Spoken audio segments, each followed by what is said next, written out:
Neurotech, for me, is like a hidden gem. So do you think we can understand consciousness within our lifetime? How the brain actually changes over time. More agency to people in society as opposed to controlling them. Can only say, make it happen.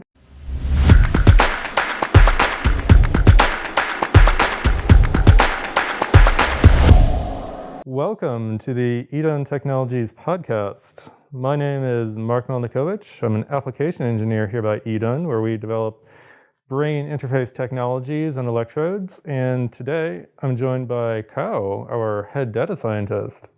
Hello. Welcome. Hi, Mark. Nice to be here. Glad you could. We could have this conversation. Yeah. How did you come to IDUN? Yeah. So, I'm working more or less in a lot of neuroscientific stuff. Neurotech was always a high interest, and and I think IDUN is a great place to be, where they want to, put mass adoption into neurotech, and I think this is very interesting. Well, why do we need neurotech? Do we need neurotech in society?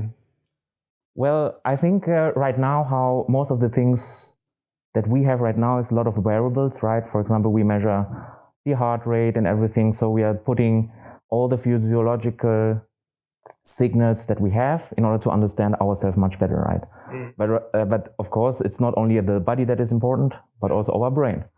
And I think neurotech, mostly from my experience, is only really useful in a clinical setting, but is not really applied in real life. Like, for example, you are walking outside and you want to try to understand yourself a little bit better using the brain signals as well. Yeah. I mean, we always talk about having a pretty big potential there.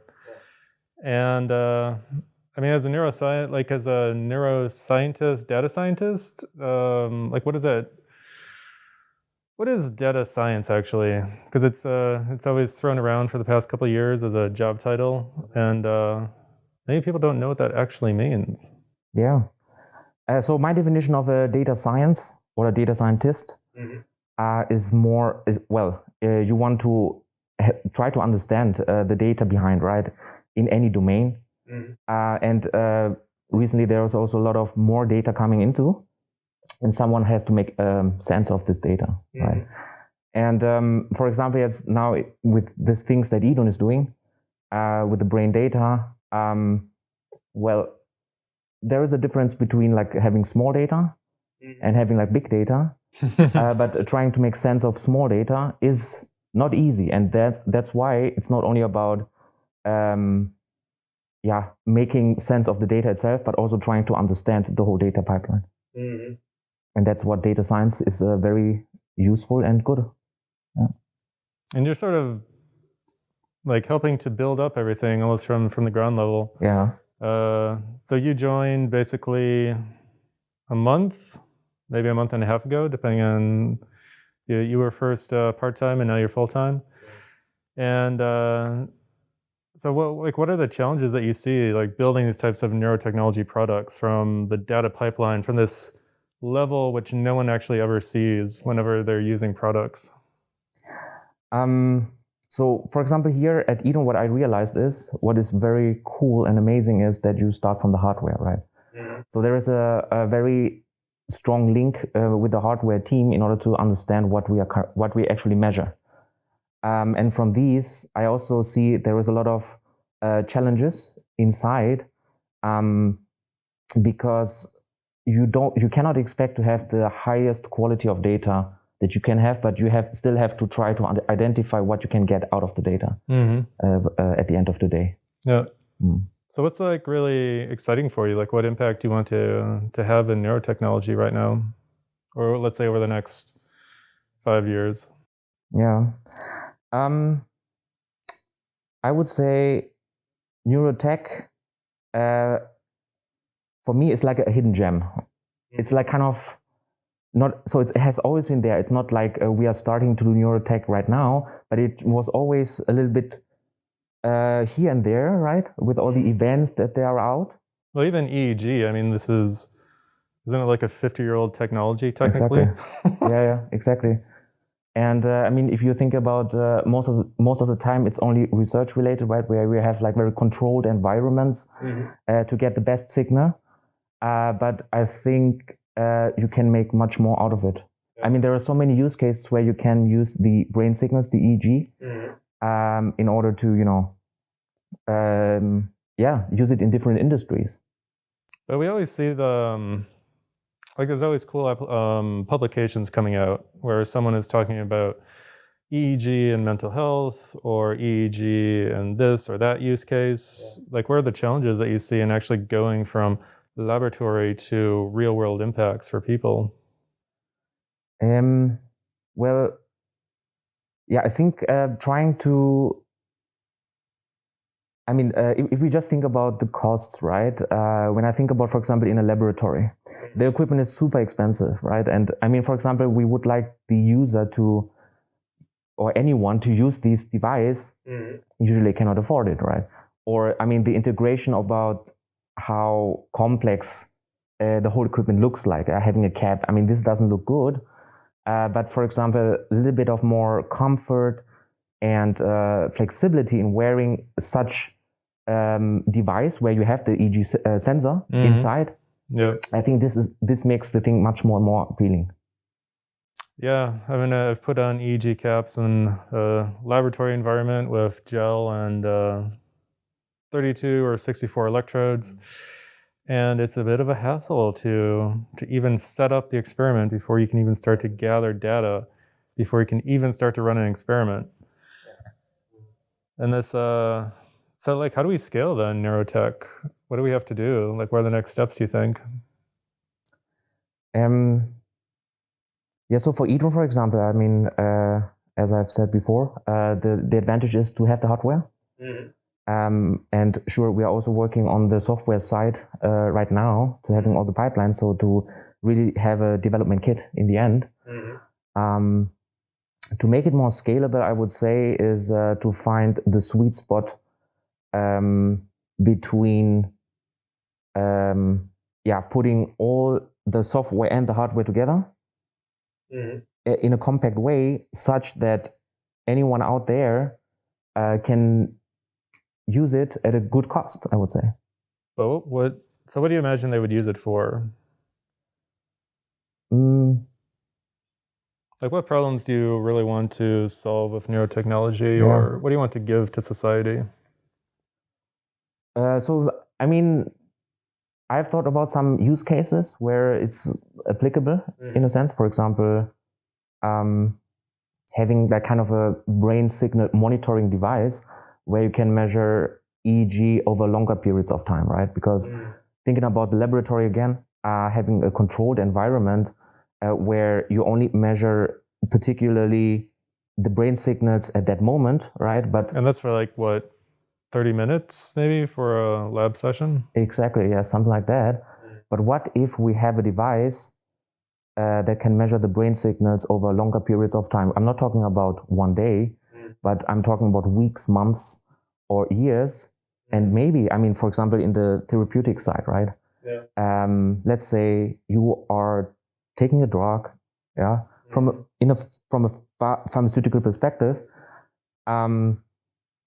and then try to see like how the brain actually changes over time. I mean, probably there will be changes, I'm sure, but to what extent, right? So this is also the feedback that can be given to the patient itself, or to the doctor, or to anyone else. Yeah, I mean, also for me, that's one of the exciting potentials for the future, just this ability to characterize the patient journey in some way, and like have this other metric together with other sensor devices, and also self-reporting from individuals. Yeah, I mean, in many ways, we still, like, there's this vision of the science fiction future of neurotechnology, like the Neuralink, the idea of the matrix being like plugged in directly to a network interface. Like, do you have any fears about creating technologies like this?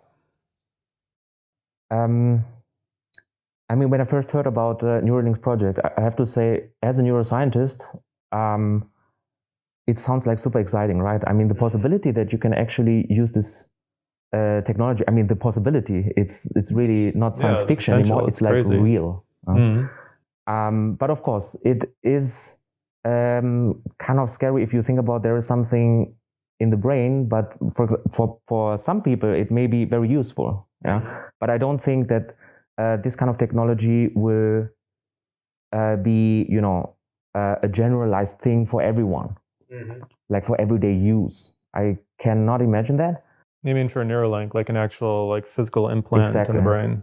Yeah. Exactly. So, and so that's also what I think that the things that IDUN is doing here, sure, it's like non-invasively, but still being able to, do this brain signal monitoring. I would think that this is very useful. And like, do you feel a certain responsibility building this type of product? And because there's always this, when we introduce new technologies into society, we don't always know like what the impact is going to be long term. Do you have any feelings about how the foundations that you're building right now, how they can be used or misused in the future? And do you have any perspective on how you approach that? Well, I think then we probably will also come more into the data science related things. Or I'm now speaking of artificial intelligence and things to make sense of the data, right? So what we measure. I mean, sure, some people can definitely misuse it, but it's not only about brain signals, it can be anything, right? And I mean, there should be some protocols or ethics for artificial intelligence to, avoid these kind of problems of misuse. Well, and also, I mean, when you talk about if an algorithm is, having some sort of significant impact on your daily life or your online persona, there's always this fear of the black box algorithm that's being controlled by large companies, and that people are just products or data products for large companies. Like, do you think about that, or do you have some thoughts on how would neurotechnology is it like just a technology for people, or is it technology for corporations to monetize people? Yeah, so my personal view, I have to say that the best would be to really have a neurotechnology for the people. I think this is the most relevant. I mean, new technologies that are being developed should be made to improve lives of people, right? Rather than having a bigger and bigger corporation. Neurotechnology itself is, I'm not sure like in what direction it will go later, but I think positively and be used for the people to let them understand themselves better. I think it also goes in parallel with some of the other wearable devices that we use day to day. I mean, your phone is also a sensor device collecting information about you. I use it with my healthcare company or my health insurance company. So I track my activity, and then I get a reduction on my premiums over time. And I mean, at first wearables like watches, they were, you would just have some activity monitor, but it wouldn't necessarily have an impact or help you really quantify your life in any way. So I'm wondering how the addition of neurotech products, brain-computer interfaces can sort of add to this understanding that we have about ourselves. Because, I mean, we can have an understanding, but if we can't like act or have some agency or really then start to make changes in our lives, then what was the value of it to begin with? Can you repeat your question again? Yeah, I don't know. I guess it's more of a musing rather than a question. Yeah, trying to imagine like really what's the value of neurotechnology? I think one of the biggest problem that was always there with neurotechnology is it's not easy to use, right? for example, if you have a watch, so we were talking about these tracking your activity over time for example, your premium to be lessened, right? In a sense, I think there is not really a very valuable device or reliable device for measuring your brain signals, your brain activity over time. But right now there is a lot of efforts into this, right? For example, Neuralink is also going in that direction, trying to understand the brain better. And I think for sure, if we have a device that is able to measure brain activity reliably, and we can also make sense why, so for example, that changes occur, to give this also as a valuable point to anyone. Yeah, like I'm looking forward to the time when my working day can be crafted based on where I think I'm going to be most effective mentally or cognitively.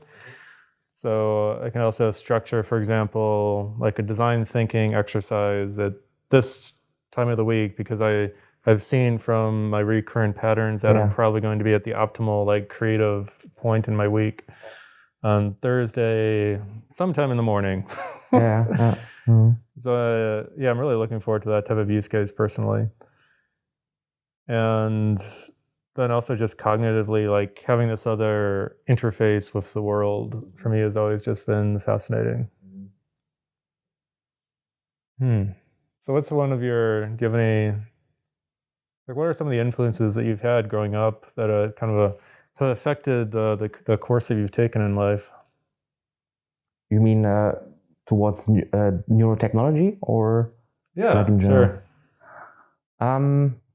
Well, so in the beginning, I had nothing to do with neuroscience, I have to say. I wanted to do or dive into more robotics, surgical robotics and these things, right?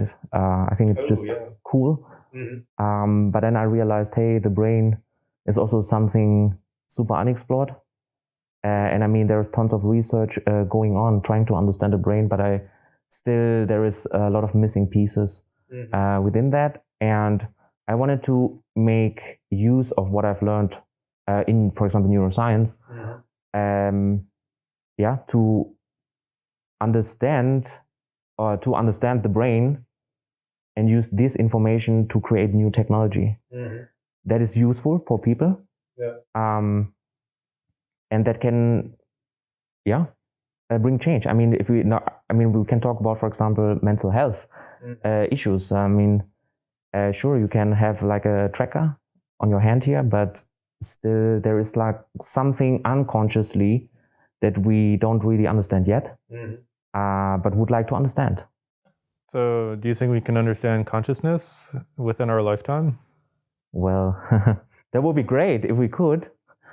But I think this is something where humankind will always have to try to understand, but I don't think not. Maybe yes, maybe no.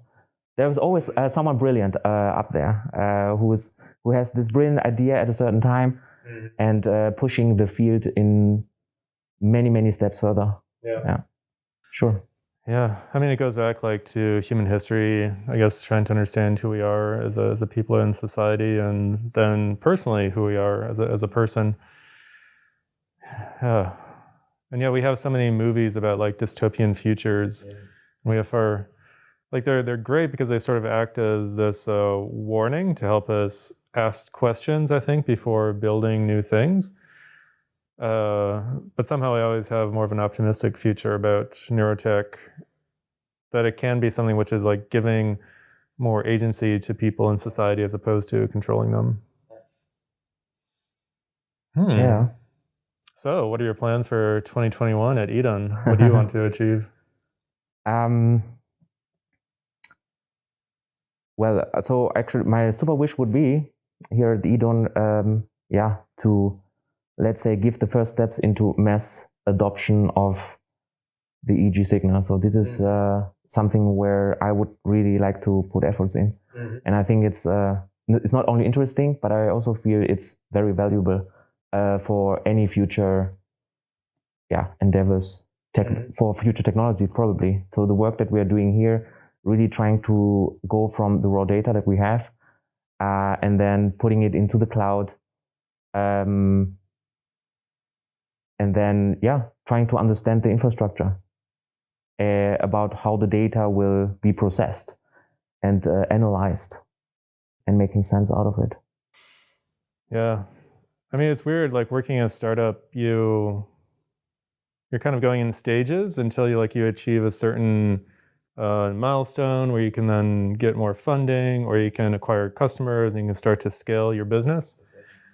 And I think as we go achieve these things in 2021, like the foundations that you're building over the course of the next 5 years, let's say, can be really profound in the way that people are adopting, or that they can adopt brain activity or EEG into their daily lives. So it sounds kind of like a very exciting job that you have. Yeah. Thanks for having me here. Well, it's been a pleasure. Are there any final thoughts that you have? Not really. I can only say, make it happen. Make it happen. Make it happen. And I'm sure we will make it happen. That's a very awesome, proactive thing for a data scientist to be saying to the company, I think. So we are making neurotechnology for the masses happen in 2021, at least the foundations of it. So, it's been really awesome to hear your perspective on that, Cao. Thank you very much. And I've been working with you for, I guess just over a month full time. And it's been really awesome because you've been bringing in this aspect of the data science, which we couldn't really scale before, because it's like you always sometimes have this idea. It's like, we know what a neural network is. We know what support vector machines are. We just don't have time to actually do anything with them. Yeah. You're the person who's coming in and is actually doing stuff with it and connecting it with the neurotechnology and the electrodes and the hardware. So, I feel a bit envious not having your job. But that's also the way that companies grow. There's always it's great to have people around you who are doing the things that you want to be part of. And I guess maybe we all somehow feel that way within the company. So we try to scale and make it happen in 2021. Thank you again, and looking forward to seeing how we make it happen. And for all of you out there, thank you for joining us in this times of COVID in Switzerland. That's why we're still wearing our masks, but the numbers are going down, so potentially you will see our faces as they are normally without a mask in the future. And if you want to join us on this journey of making neurotechnology happen in 2021, feel free to reach out, to have conversations with us, and let's build the future. Thank you. Tschüss. Adieu. Tschüss.